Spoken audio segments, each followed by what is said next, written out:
I've been on the sidelines in the NBA for 5 years, and I've seen players act and say things that are way more disrespectful than that.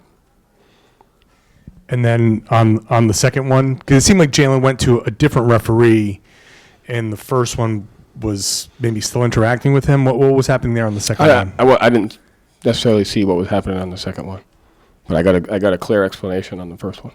Okay.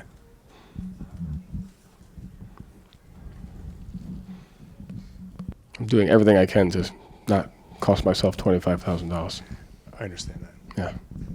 Yeah. D-White got MVP chance at the end there. He said he was horrible at the end, the second half of the Indy game. He said that? Yeah. I'm glad he did that. You already talked to him? No, he this said that game. after the Indy game. Oh, okay. Yeah. No, tonight he was pretty good. He was okay. Yeah. What did you see out of him tonight? How much? No, I mean, D-White's a guy that, you have to coach a little bit, but he's really hard on himself. And, it goes back to he had 8 turnovers. And so it starts with him because the ball's in his hands as the point guard, and he's pushing the pace. And so when he makes great decisions, it allows the rest of our team to make good decisions. So he did a great job navigating the game, getting the ball organized, and finding the balance of scoring and facilitating. Joe, the third quarter obviously has been a problem for you guys. This one was much better. What went into making this third quarter different? I think the guys are aware of it, and so there's a little bit more of a heightened awareness. But I think we had, I think it was a Philly game. We had 7 turnovers in a quarter, and then we turned it over 3 of our first 4 or 5 possessions in the Indiana game. So, to me, that the game's connected in that way. And so when you turn the ball over, it's because you're not executing, whether you're spacing or you're screening, and you turn it over, you get cross-match, you get in free throws, you get transition. And we were able to really take that away in the third quarter. Return of Kristaps made his, I think, first 7 shots. Clearly, is this even better than we'd imagined him coming back after a layoff like that? No, he was good. I thought he was good. You got to see a glimpse of the identity of what our team can look like on a nightly basis. And, I keep saying this to the team, success is going to look different every single night. And I thought Derek was great. I thought it was great to see Drew be aggressive. I thought, Kristaps was good. But for Jaylen and Jason, there was a point where Jaylen, I don't think, scored in the first. Jason didn't score in the first quarter.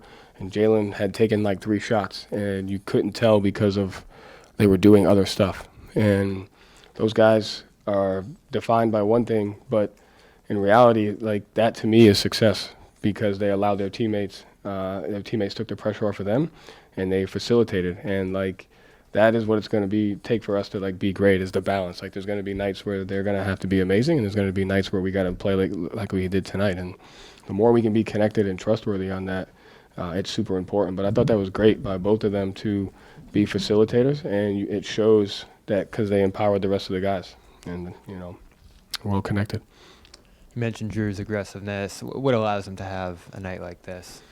The matchup. I think the matchups change once Kristaps is out there. Everyone slides down, and there's a different matchup there, so he was able to take advantage of a smaller guard on him, and sometimes, and then we played faster. I don't know the numbers on what our pace was tonight, but it just felt like we got into our spacing and we were organized.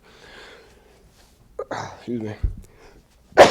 We were organized much faster, and when you do that, it's easier for guys to kind of make plays, whether it's layups, you got some catch-and-shoot threes, and he was able to get to his spot a little bit. So the faster we play, the more organized we are. The reads are easier for everyone to get more possessions, more opportunities. He said this morning he's kind of surprised that Derek ends up with the advantageous matchup a lot of the time. Why do you think that is, and what makes him so good at exploiting that, Derek, that is? Just because he has the ability to handle, and then he has the ability to set and pick and roll. And so the guy that's where sometimes it gets into like, are we playing like we did tonight where the matchup creates 2-on-1s for everybody, or are we trying to specifically get the matchup we want? And that's where sometimes where Drew's not involved because Derek has the favorable matchup, and so we're running actions with Derek, JT, JB, or Derek, KP, JB. And so, when you are able to get to your space and find different ways to attack, it gets everybody involved. So it's just that balance that we have to find.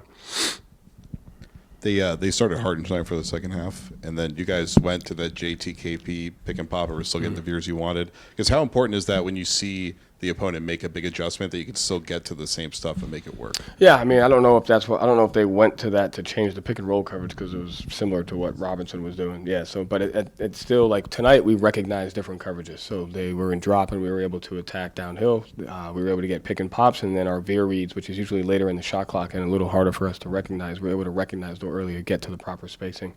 And the same thing with the isolation spacing. They went to blitzing and hitting Jason, and we were properly spaced, which got easier 2-on-1s. And I thought that fourth quarter we executed and got some really, really good looks at the beginning of the fourth quarter, even though we didn't capitalize. And, of course, we missed like 5 layups that no one's going to ask about in the fourth quarter. With 6 minutes left, I think the lead was cut to 7, and then obviously the team responded. Just minutes after Jaylen Brown's ejection. What did you like from what you saw, from how they were able to regroup and kind of execute down the stretch? Yeah, just poise. It's easy for everybody to get kind of wacky, and so I think we called the timeout to split the free throws, which just kind of reset ourselves. And I think that was, I don't know if we came out and scored out of the timeout, but I know we got some great looks, and then we were able to get some stops. So just kind of regaining your poise. And is there anyone in those moments that seems to step up to kind of regather the group, or is it just kind of a? It's a collective approach. I mean, the first 2 minutes of a timeout, I'm not usually in there, so there's a bunch of different guys that communicate. But I would say it's a team approach. What do you want to tell us about those 5 missed layups? They led to baskets at the other end. And then, Rod, I really want to Kills ask, your transition defense. 10-0 at home. What do you think is powering that? What do you think is sustainable? I don't know. I honestly don't. I couldn't tell you why we're, I have no idea. Thank you, Joe. I'm not even going to try to make it up.